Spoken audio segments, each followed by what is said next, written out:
Hi everybody, I wanted to do a quick video to go over the rhetorical analysis report assignment. So I have pulled up under, as you know, every week we have the assignments materials folder, and in that folder I always put handouts and the assignment criteria, anything that you need for your assignments for that week. So some of it's supporting, some of it's the actual assignment. I'm going to scroll down. In this folder, I have some information about rhetorical analysis writing. It can come in different forms. You can write a rhetorical analysis essay, and it's just like a regular college essay with certain criteria from your instructor. I have chosen to assign you a report. The reason I did that is because for many years I assigned the essay, and I felt like students got really lost in trying to write an essay, and they really didn't concentrate on the important pieces of the rhetorical analysis.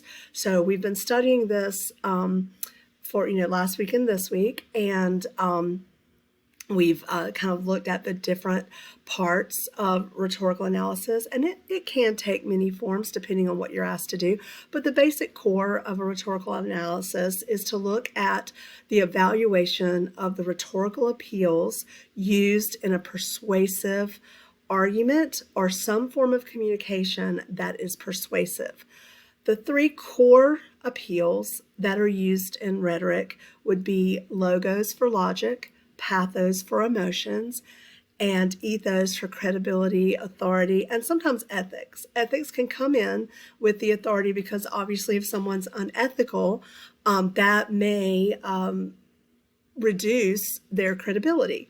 So sometimes ethics are involved and sometimes they're not. It just kind of depends on who's distributing that communication. So if it's someone who maybe has been arrested for fraud and then they are making some argument about finances for a company, that would hurt the credibility of that argument. So you want to look at things like that. We also sometimes look at the background of the author or speaker, depending on how the communication is given. And we also look at the background of the topic, because you as the writer have to determine if the topic is familiar to a general audience. I usually say, think about your grandma or your aunt or someone who's not in a research class or not in college. Would they recognize the basic principles of the topic that you're researching? So sometimes topics are things that are in general conversation with people, and sometimes they're not. So you just kind of have to determine that as you do your rhetorical analysis. So basically, in a nutshell, you guys are going to do a report. I have set it up with headers so that I can guide you through the exact things that I expect to see in your report. So yes, it's going to have some elements of an essay. You'll have an introduction, you'll have a conclusion, but we're using headers to kind of distinguish those parts. And I'm hoping that that helps you guys kind of check all the boxes of the requirements for the assignment. So that's why we're calling it a report. So at the very bottom of this list of resources, I have the assignment sheet, and we always have an assignment sheet. Sometimes I notice that students are not looking at the assignment sheet because when they turn in their assignment, it's completely different than what I've asked you to do. So it's very important to follow the protocols, the requirements of the assignment. The other handouts in this grouping would be things that would help you with how to approach rhetorical analysis in general. So in some of those handouts, they may reference an essay.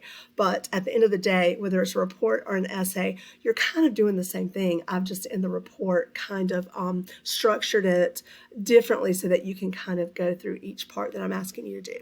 So I'm going to bring up the assignment first. And we're going to look at the different requirements and things that I'm asking you to do. So bear with me just a second while I clean up the page. And let me make it a little bigger for you. All right, so for the scope of the assignment, a rhetorical analysis evaluates the rhetorical strategies and appeals. So oftentimes the logos, pathos, ethos, or other elements that someone in an academic environment might look at with the appeals would be, how is the writer or the speaker if it's in the case of a speech, how are they utilizing these appeals to convince the audience that their point of view, that their side of the issue is believable, credible. Hopefully the audience will, sort of align with the argument. You as the writer, it matters not 1 ounce whether you agree personally with the argument being made.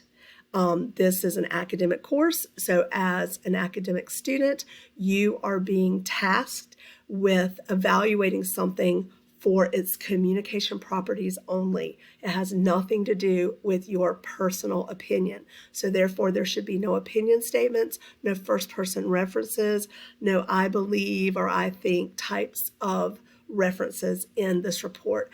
And honestly, in any academic communication that you do where you're evaluating something, you rarely, at the core, include your personal opinion. Now, because you're going to get multiple assignments throughout your academic career, you may sometimes be in a class. And I have also been in those situations when an instructor will ask you for your personal reflection. If you see the word reflection, or if you're asked for your opinion in any way, in that case, it is customary for the student to give their personal view, their personal experience with it. But you should always default and assume that it's third person, no personal opinion, no personal pronouns, I, me, we, us, unless the assignment specifically asks for that. So I have found that the higher you go up in an academic major, you may be asked, say, in your junior, senior classes to evaluate something personally because they're trying to see, can the student match, say, a personal evaluation with the academic text. At the beginning, we kind of take that off the table because we want to get students to evaluate things outside of their personal views. So just always look at the assignment from your instructor. But in this case, you're only doing third person. Okay, so rhetoric is the art of persuasion. So you are supposed to be taking a persuasive article, scholarly article, so not a frequently asked questions page, not a video from YouTube. It has to be a scholarly document where the author is trying to show a point of view, a side. They're trying to persuade the audience that this is correct information or this is the correct approach to this topic. All right, so here's some requirements for the assignment. I have, as I said, put this in specific sections to hopefully help you with the report. And also, on a side note, essays are great, but when you get a job one day, you're probably not going to go into the job and write a lot of academic essays unless you are in some sort of academic field. But even if you're going to be a teacher or professor, you don't write essays for the most part, you do reports. So this is another effort to try to get you accustomed to writing something different and to take a break from writing those traditional essays. So oftentimes in the professional world, you're writing reports and you're reporting data to someone. So that's sort of what we're doing here, but you're also evaluating it. So I say each section should have about 1 to 2 paragraphs. If that one paragraph is thorough, you do not have to, pad the writing with extra writing. But if you feel that you need to expand to the 2 paragraphs, that's fine. We just don't want like 3 or 4 paragraphs per section.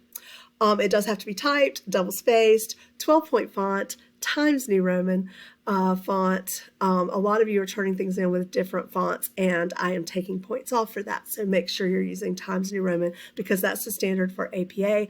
With the 7th edition, they did open up a few extra fonts, but I stick with Times New Roman because that's sort of the basic academic font that most people use. I do want you to use correct formatting with APA. I wanted to speak to this a little bit. A lot of you are not checking your formatting. Even I, as a professional researcher, as a professional college instructor, I still check formatting. You need to use the little seagull. I have a whole references section in Blackboard that you can go to, and there are a lot of links to help with APA 7th edition. You have Google, you can Google it, but I would say if you do, utilize the APA site or an academic site. Don't go to bib.com, easybib.com, or some kind of citation generator that really isn't credible for academic work.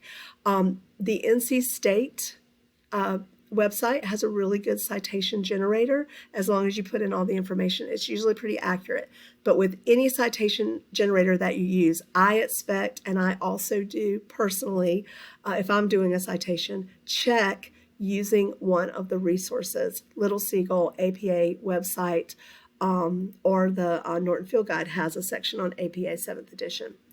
You do have to include references in a references page for APA, and you do have to show a title page. So APA 7th edition does have title page. For this class, I accept MLA headers and page numbers for general assignments, but for the major assignments, and the rhetorical analysis report is one of the major assignments, I do want to see an APA title page. You do not have to have an abstract for this. We will do that with the proposal, but I do want to see the title page. All right, here's an overview of the assignment. For this assignment, you're going to use a persuasive scholarly article, as I said, so it can't be informative. If it's just a bunch of facts thrown in, that's probably not going to meet the criteria for this assignment. So you want it to be something that is persuasive. They're trying to persuade the audience on a belief, a side of something. So as an example, many years ago, I had a nursing student who was researching kangaroo care for premature babies, and that was a skin-to-skin care used in the neonatal units. So she would have wanted to pick an article that was on the side of using skin-to-skin contact for newborn babies to help them become healthier faster. Now, some of you may find something from the opposing viewpoint.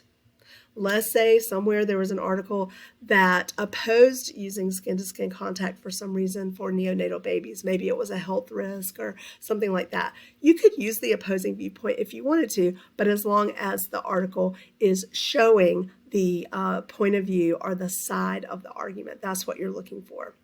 I had a student many years ago try to do her rhetorical analysis on from a frequently asked questions page from a chiropractor's website, which was really a sales website trying to sell their services. That did not meet the criteria for the assignment. So you want to do something academic, scholarly from the JCC databases. So you're going to be writing a report, like I said, not a typical essay. Many times a rhetorical analysis is written in the form of an essay, but just for this assignment, and also to give you a break from writing essays, I'm having you do a report. So you will have to use the headers that I've outlined below, which we will go over. And with APA 7th edition, headers have to be in bold. So titles, headers are always in bold in APA. Also, with APA on the cover page, you always have a title. You need to copy and paste that same title onto the first page of your document. In this case, it's a report. In another case, it may be an essay, but you always repeat that title on the first page of the document, the main part. All right. So here are your headers. So to start with, you're going to do introduction to the topic. I think this is just a great place. It's almost like an essay where you sort of introduce the broad view of the topic, and then you narrow it down to a thesis statement. Your thesis statement needs to include the author, the title, the publication, and the main idea of the article that you are choosing to evaluate. You can never, ever, ever, ever reference material that you have not properly introduced. So your first sentence of this report should not be in the article because you have not introduced that article yet. So what you want to do, again, start very broad. Think of it like a upside down triangle, if that makes sense. And you're going to be very broad. And you probably want to do a couple sentences that introduce the topic. So in the case of the kangaroo skin-to-skin care for the nursing topic, that student may have introduced an idea about the stress and the helplessness that a parent may experience with a premature baby and feeling like they can't really do much to help the progression for the baby when they're first born. Then they may whittle it down a little bit too. However, there are many techniques, best practices that help the newborns, the premature babies, flourish and get healthier faster. And then she would have gone into the actual article. I think it's a best practice to have this as the last sentence of your introduction section.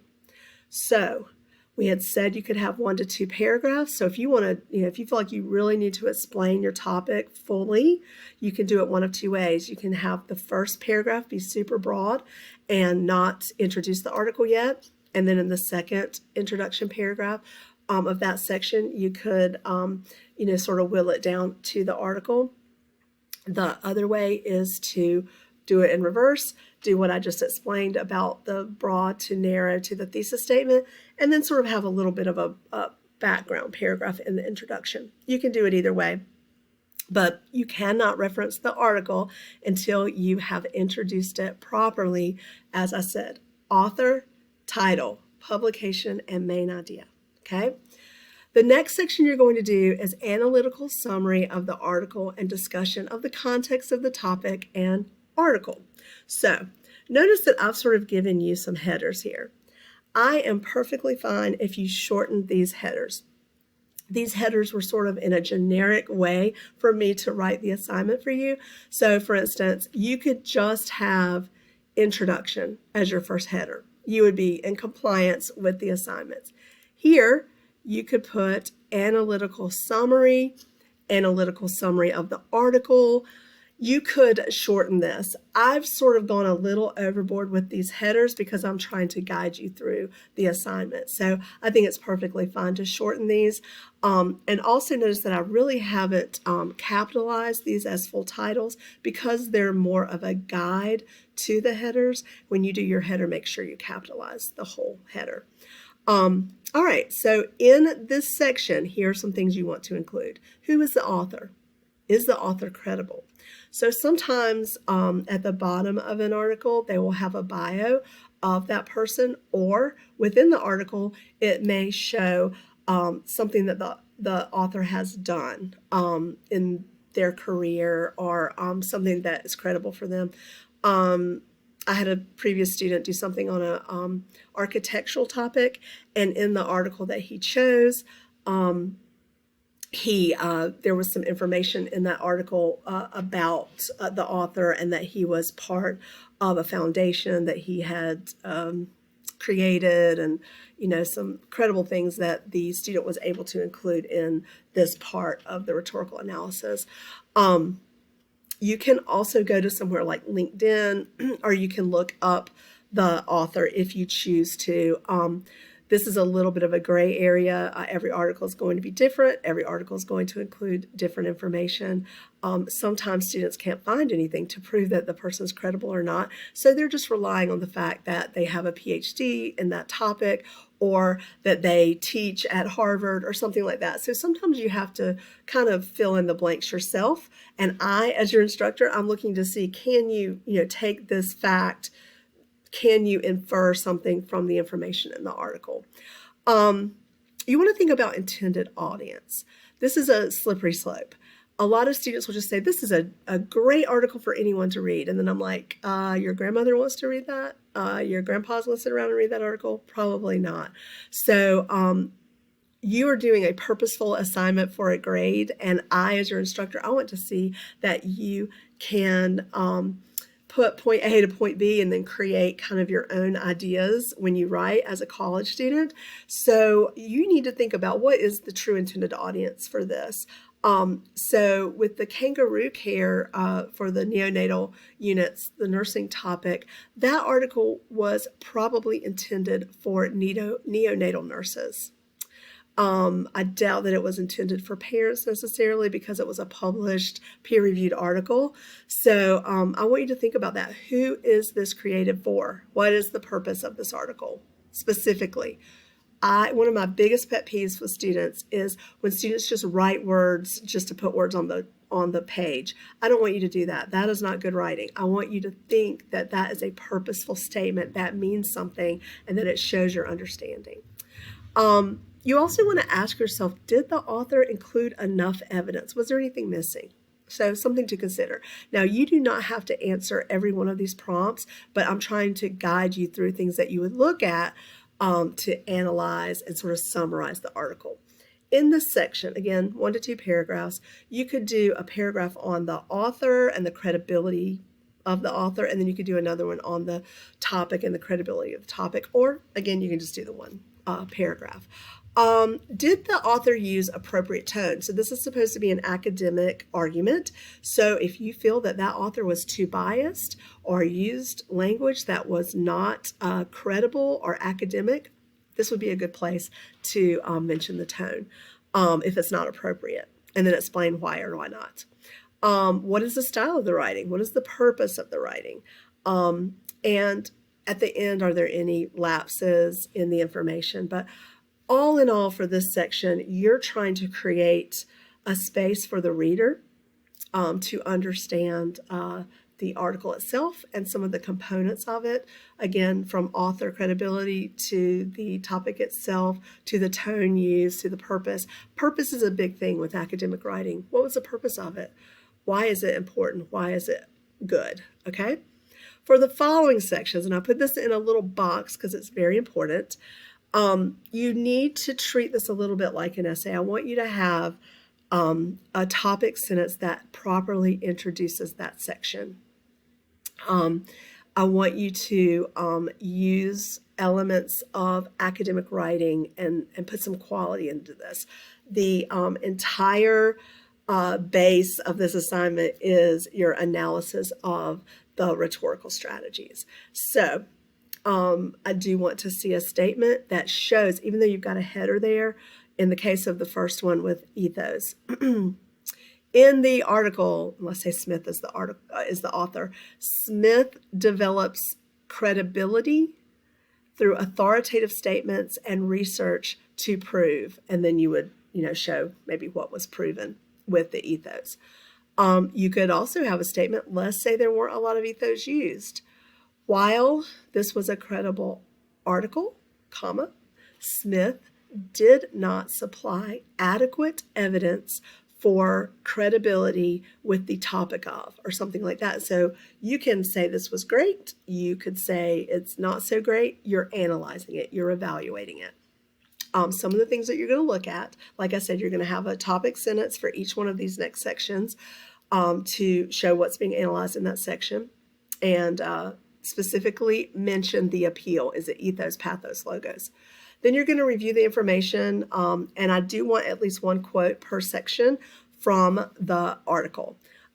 You can paraphrase some and maybe quote one specific. I would say don't have more than 2 quotes and avoid long quotes. Anything longer than 4 lines is considered a long quote. You have to format it differently, and this is a short assignment, so we don't want to take up a lot of space with long quotes. The other thing that I'm going to reiterate here, in high school, your high school instructors more than likely allowed you to drop in a quote into a paragraph, and that quote sat there by itself. In college writing, that is not allowed. So what you have to do is you have to do introductory phrasing to properly set up the quote, and a quote can never sit alone by itself in a paragraph. This was mentioned in my beginning information about writing for academic purpose. So it was in the PowerPoint that I gave you previously, but I know that's a hard habit to break. So I do take off points for that if you do that. That shows that you're not writing at the level of college level work if you're doing that. So you want to evaluate the article for ethos for credibility. Was the publication credible? Is the information in the article well supported and credible? Is the publication credible? Again, you do not have to check off all of these prompts, but I'm trying to help lead you through the thought process. What was authoritative about the article? What was credible about the article? And I want you to analyze how the appeal was utilized. Was it well utilized or not well utilized, or a combination of both? Were there some missteps? It's okay. Everything does not have to be sunshine and roses with your evaluation. All right, with pathos, again, for this section, you're also going to have the topic sentence where you specifically state that specific rhetorical appeal. I would also encourage you throughout the sections to use synonyms of that rhetorical appeal. So for instance, with pathos, you could use words like feelings, emotions. Pathos sometimes with an academic article can sort of be downplayed because they're not super emotional with the data. So this gives some students a little bit of a challenge. But I want you to think, like, did they appeal to the audience for their feelings and their emotions about that topic, or did they not? You can also look if the information itself is just organically emotional. So I've had students do topics on organ donation, or even with the premature baby idea. Maybe that article that student chose was very technical, but the topic itself is emotional, because anyone who would have a premature baby, there's a lot of emotion for the parents, a lot of emotion for the situation. So you can bring some of those elements into your evaluation as well. Did the author kind of explore the emotions of the topic? Now, with the case of my student who did something on architecture, that's not a super emotional topic, but someone building a house, believe me, I'm going through a renovation right now, is super emotional. There are a lot of emotions with someone's house, and picking the proper materials and picking the proper design to meet the standards of their family. So, look at the topic as well as how the author handled the topic. But you want to look at emotions, feelings, the relationship between the topic and the appeal to the reader's emotions. And here I have logos. So this is logic, reasoning. How did the writer reason the outcomes with the reader? I often say that reasoning is like kind of a cause and effect kind of thing, like this should happen, so something else is going to happen. It's kind of a relationship of the data to the outcome. So what is the logic? You want to just explain. A lot of times with logos, you're going to see a lot of statistics, data, quotes, surveys, percentages, case studies, things like that. Going back to pathos, there may be case studies that show how someone went through a case study, or it might be a real life situation that you could bring in for pathos. So look for what facts or data might be included in that article to show reasoning. Finally, you're going to have a conclusion or overall evaluation. You're fine if you just call this section conclusion. That's fine with me.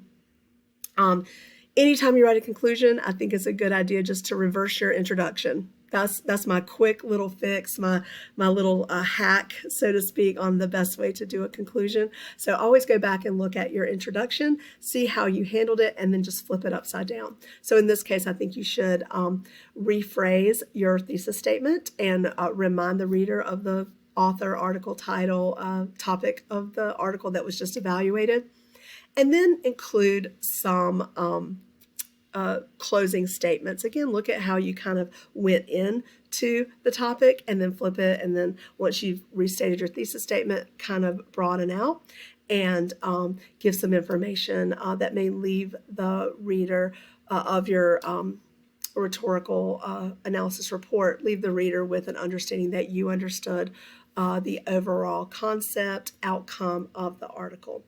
So here's some tips and strategies really quickly. Like I said, include topic sentences with each section. It's very important to introduce that section even though you have a header. You do not want to define the rhetorical strategies. You're writing to an academic audience. We're all aware of what rhetoric is. Rhetoric is a common study done in many academic environments. So rhetoric and rhetorical strategies are common terms for academics. So you do not need to define it. Don't do something like dictionary.com defines logos as logic. We already know this because we're already studying it and we're all already seasoned academics in this class.